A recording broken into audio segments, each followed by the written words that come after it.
A national downtown revitalization consultant spent several days in Superior last week, taking a hard look at what's working and what still needs work in the city. Northern News Now's Kyrie Johnson shows us what he found was a mix of some strong assets the city can build on and also clear areas where there's room to improve. Belknap, walk sign is on to cross.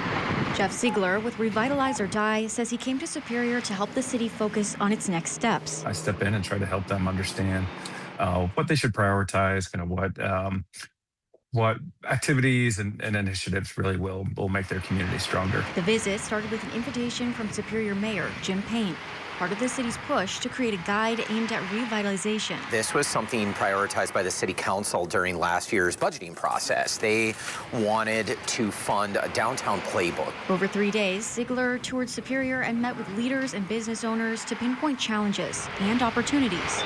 He says Superior stands out for its walkable neighborhoods and easy access to the outdoors. But Ziegler also says the biggest opportunity is actually right above me. It's downtown's upper, underused floors. That's space that could become new housing and local businesses. A lot of untapped potential is just sitting there. City leaders say rehabbing downtown buildings can cost more than rebuilding, but Ziegler recommends city-backed incentives to renovate upper floors and enforcement for owners who keep them vacant. This is incremental. You know, it just takes time. It takes a million little decisions. And Mayor Payne says he's ready to get to work.